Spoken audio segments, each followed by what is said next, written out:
ассалому алайкум дӯстон, хуш омадед ба шабакаи мо. Дар навори имрӯза барои шумо тозатарин ва муҳимтарин хабарҳоро аз ҷаҳони ММА омода кардем. Барои ҳамин наворро то охир тамошо кунед. Мо бошад оғоз мекунем. Дӯстон, чӣ гуна ки медонед, мо тӯли чанд сол аст ки бо ширкати Шифофармо ҳамкорӣ мекунем ва ба боварии комил ин ширкатро ба шумо тавсия медиҳем. Дар ин ширкат шумо ҳама намуд доруҳои гиёҳӣ, духиҳои арабӣ, соатҳои мусалмонӣ, ҷойнамозҳо, шампунҳои гиёҳӣ ва боз бисёр дигар чизҳоро дастрас карда метавонед. Ин ширкат дастафка ба тамоми шаҳрҳо доранд. Ҳамчунин мошинкаҳо барои риш ва мӯи сар, доруҳо барои фарбе ва харобшавӣ, равғани сиёҳдонаро низ аз ин ширкат дастрас карда метавонед. Рақамҳо дар рӯи экран. ҳатман аз номи канали Паҳлавон гап занед.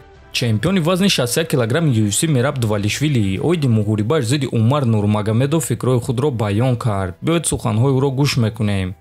Албатта, ма кӯшиш мекунам ки муҳорибаро фавран ба анҷом расонам. Лекин ҳамчунин рақиби сахтро шикаст додан ва рекорди бебохти ӯро тағйир додан хеле гарон аст. Рақиби ман ҷангвари сус нест, рақиби ман Умар Нурмагомедов аст. Аз ҳамин сабаб ҳама намуд ғалаба маро қаноатманд мекунад. Фарқ надорад ки ман чӣ гуна пирӯз мешам. Танҳо ғалаба бо тариқи дисквалификатсия маро қаноатманд намекунад. Албатта, ман фикр намекунам ки чунин кор рух медиҳад ва ман ба ғалабаи худ умед дорам, ки ин ғалаба маро шод мегардонад, гуфтааст Дувалишвили. Бояд гуфт ки муҳориба байни Мераб Дувалишвили ва Умар Нурмагомедов дуюм муҳорибаи асосии турнири UFC 311 мешавад, ки аллакай рӯзи 19 январ баргузор мегардад. Ва топови ҷангвари вазни онҳо Дэвисон Фигередо дар ин муҳориба прогнози худро дод. Биёед суханҳои ӯро гӯш мекунем.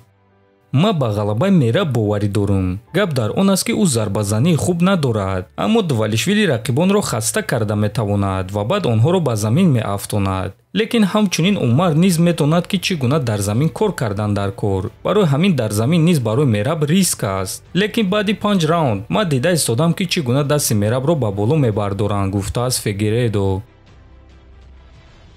Топови ҷангвари вазни сабук UFC Майкл Чендлер омода аст ки боз як соли дигар Конор Макгрегорро интизор шавад.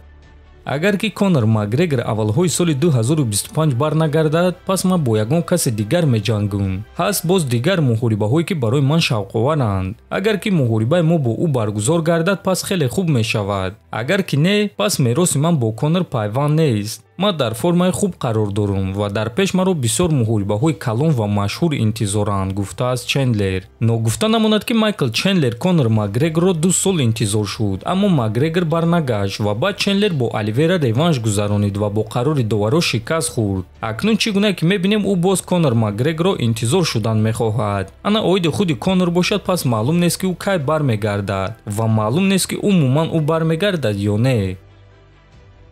Топови ҷангвари вазни сабук UFC Ренато Майкано эълон карда гуфт ки зидди Ислам Махачев меҷангад, чунки Арман Царукян аз муҳориба зидди Ислам Махачев даст мекашад.